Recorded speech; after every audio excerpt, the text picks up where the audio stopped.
ఆయనకేం కావాలి? భూ కబ్జాలు కావాలి, ఆయనకేం కావాలి? ఇసుక దందా కావాలి, లిక్కర్ మీద మాఫియా కావాలి.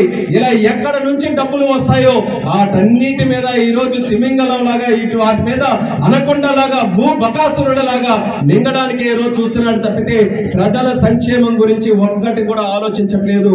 అందుకనే ఆయన అలా చేస్తున్నాడు కాబట్టి ఆయన్ని ఆదర్శంగా తీసుకొని నేనేమైనా తక్కువ తిన్నానా, నాకు కూడా కొండలు కావాలని చెప్పి నల్లబొడ్లు కొండలు మింగేస్తున్నాడు. ఇక్కడ ఉన్నటువంటి నాయకుడు ఇక్కడ రామకృష్ణపురంలో ఉన్నటువంటి భూముల్ని మింగేస్తున్నాడు, సూది కొండను మింగేస్తున్నాడు, నెమలి కొండను మింగేస్తున్నాడు.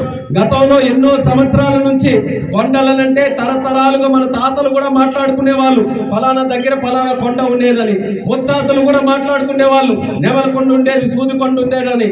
కానీ ఈ మంత్రి వచ్చిన తర్వాత ఫోటోల్లోనే మనం కొండలు చూపించుకోవాలి కానీ భవిష్యత్తులో ఎక్కడ ఏ కొండ కూడా పలాసలో మిగిలే పరిస్థితి లేదనేది ప్రజలు కూడా గుర్తు పెట్టుకోవాల్సినటువంటి అవసరం ఉంది.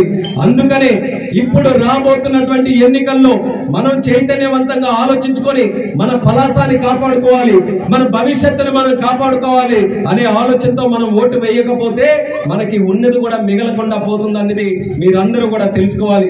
ఎంత కష్టాలు పడుతున్నాం ఈ రోజు. మనం ధరలు పెరిగిపోయి ఒక వస్తువు లేదని కొనుక్కోగలుగుతున్నామా? గతంలో చంద్రబాబు నాయుడు గారు ఉన్నప్పుడు 100 రూపాయలు పెట్టి మనం సంచి తీసుకొని మార్కెట్కి వెళ్తే 100 రూపాయలు ఖర్చు పెడితే ఇంటికి వారం రోజులు కావాల్సినటువంటి సరుకులన్నీ కూడా తెచ్చుకునే వాళ్ళం. కానీ ఈ రోజు అదే సంచి పట్టుకొని అదే జేబులో 100 రూపాయలు ఖర్చు పెట్టడానికి మార్కెట్కి వెళ్తే 100 కాస్త తుస్సు అయిపోతుంది.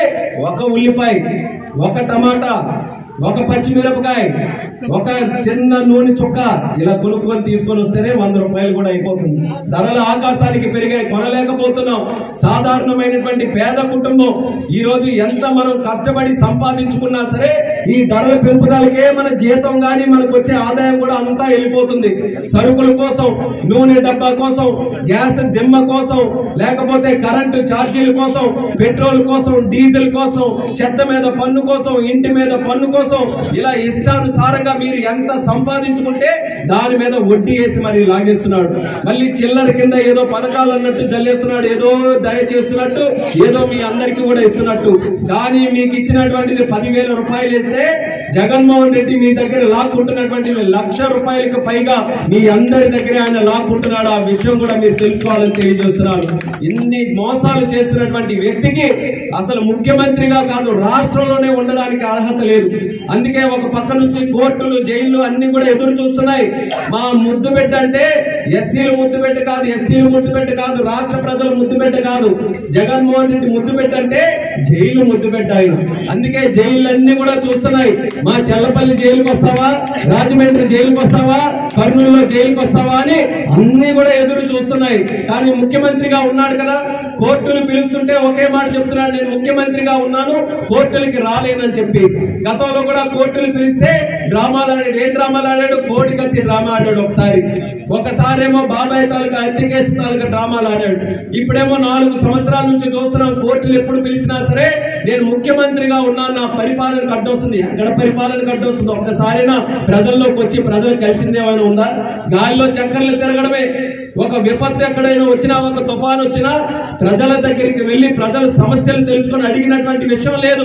ఎప్పుడు గాల్లో చక్కర్లు కొట్టి పైనుంచే చూసుకొని వెక్కిల్లో చూసుకొని ఒక ఫోటో దిగి వెళ్ళిపోతున్నాడు. ఎవరికి కూడా కలవట్లేదు. ఓడిన మరుక్షణం ఇక్కడ ఉండవు. 220 కోట్లు 20 కోట్లు తప్పు చేశారని ఒక అన్యాయంతో చంద్రబాబు నాయుడు గాని 53 రోజులు పెడితే ఈ రోజు ఒక నల్లబొడ్లూరు కొండ, ఒక సూది కొండ, ఒక నెమలి కొండ, ఒక రామకృష్ణపురం భూములు, ఒక ఉజ్జడి మెట్ట, ఒక పెండి కొండ, ఒక అనంతరి కొండ ఇన్ని మింగినందుకు నేను ఎన్ని సంవత్సరాలు లోపల పెట్టాలయ్యా అప్పలరాజు, నిన్ను నీ పశువుల్ని? పలాస ఈరోజు నీ పేరు పశువుల మంత్రి అంటున్నాం. రాష్ట్రానికి మంత్రి కాదు, పలాసాకి ఈ రోజు ఒక వార్డులో కొంతమంది జాయిన్ అవుతుంటారంటేనే భయపడుతున్నావే. అసలు ఎవరైనా అప్పలరాజు గారికి వాడేమైనా ధైర్యంగా ఉన్నారనుకుంటున్నారా? పోలీసులు లేకపోతే బయటికి రాడు. ఆడపిల్ల ఇక్కడ ఉంటే భయం, శిరీష బయటకు వస్తే భయం. శిరీష మీద సిబిఐ సిఐడి కేసు పెట్టించాడు, ఏమన్నా చేయగలిగాడా? ఈరోజు పోలీస్ ప్రొడక్షన్ మంత్రి పదవులు లేకపోతే మనుషులు బయటికి రాలేడు ఈరోజు అప్పలరాజు గారు. శిరీష ఇక్కడ ఇల్లు కట్టుకుంటుంటే భయం, ఇల్లు అద్దెకి తీసుకుంటే భయం.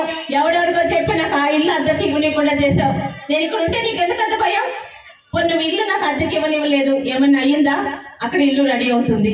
కనీసం ఆ ఇంటికి నాకు కరెంట్ కనెక్షన్ ఇచ్చాడని ఆ డిఈ నీ గురించి ట్రాన్స్ఫర్ చేశావు. నా ఇల్లు అయితే ఆగట్లేదు కదా. ఇదే పలాసలో పరిపాలన అంటే ఎలా ఉంటుందో చూపిస్తాను. మున్సిపాలిటీ ఒక్కసారి వెళ్ళండి, మున్సిపాలిటీ పశువుల మంత్రి మొహల్లానే ఉంది. ఈరోజు ఏ మూల వెళ్ళినా ఈరోజు చెత్త చెదారం పేరుకొని ఆ మున్సిపాలిటీ ఎక్కడికి వెళ్ళినా ఈరోజు ప్రతి వీధికి ఈరోజు నేను బాబురావు గారితో వెళ్తుంటాను. ఆయన చేసిన అభివృద్ధి పథకాలు చెప్తే ఒక్కటి మీ వైఎస్ఆర్ చేశారని చెప్పండి. మీకు దమ్ముంటే ఇవ్వడం చేతకాని వాళ్ళు ఈరోజు మాట్లాడుతున్నారు. ఇందాక సోదరుడు ప్రశాంత్ చెప్పాడు, మాట్లాడితే నేను కిడ్నీ రీసెర్చ్ సెంటర్ తెచ్చాను అని. ఈ రోజు అప్పలరాజు గారిని సూటిగా ప్రశ్న అడుగుతున్నాను, అది కిడ్నీ రీసెర్చ్ సెంటరా, ఉద్దానం కిడ్నీ హాస్పిటలా? ఆ రెండుకి తేడా నువ్వు చెప్పగలవా? ఆలుగడ్డకి ఉల్లిగడ్డకి తేడా తెలియలేని ఆయన ఒక ముఖ్యమంత్రి. కిడ్నీ రీసెర్చ్ సెంటర్ కి కిడ్నీ హాస్పిటల్ కి తేడా తెలియదు నువ్వు ఒక మంత్రివి. చంద్రబాబు నాయుడు గారి తిత్లీలో పలాసాకి సాయం చేయడానికి కొన్ని ప్రైవేట్ కార్పొరేట్ సంస్థలు వచ్చినప్పుడు నాకు మీ సాయం అక్కర్లేదు. ఇక్కడ ఉద్దానంలో కిడ్నీ వ్యాధులు అందరూ మాట్లాడతాం, దానికి కారణం తెలియట్లేదు. ప్రైవేట్ హాస్పిటల్స్ లో ఇక్కడ ఒక కిడ్నీ రీసెర్చ్ సెంటర్ పెడితే ఒక ప్రైవేట్ హాస్పిటల్ కి గవర్నమెంట్ హాస్పిటల్ కి తేడా తెలుస్తుంది. రీసెర్చ్ సెంటర్ పెట్టండి. మీరు నెలకి 10,000 5,000 కాదు, గత వారం రోజుల్లో 18 పరామర్శలకు వెళ్ళారు. అందులో 16 పరామర్శలు కూడా కిడ్నీ వ్యాధులతో చనిపోయిన వాళ్ళే. 29 సంవత్సరాల వయసులో ఉన్న వ్యక్తి కూడా చనిపోయాడండి. నువ్వు ఇచ్చిన 10,000తో జడిచిపోతుందా? ఏది రీసెర్చ్ సెంటర్? రీసెర్చ్ సెంటర్ ఎలా ఉందో మీకే తెలుస్తుంది. శివాజీ గారు తెలుగుదేశం హాయిలో తీసుకొచ్చిన డయాలసిస్ తీసుకెళ్లారు, అక్కడ పెట్టుకున్న సిగ్గు అనిపించట్లేదా మంత్రి నీకు? 5 సంవత్సరాలు ఏం చేసావని అంటే కిడ్నీ హాస్పిటల్ పేరు చెప్తున్నావు. ఒక కిడ్నీ హాస్పిటల్ వచ్చింది కానీ ఎన్ని కొండలు పోయాయో లెక్కలు చెప్తున్నావా? ఈ కొండలు ఎక్కడికి వెళ్ళే చెప్తావా? ఏది వదిలేదు లేదు. నిన్ను అనకొండల్లాగా దున్నపోతున్నా మెక్కిన వాళ్ళందరి చేత కొండలు మింగిన డబ్బులు కక్కిచ్చే తీరుతారు.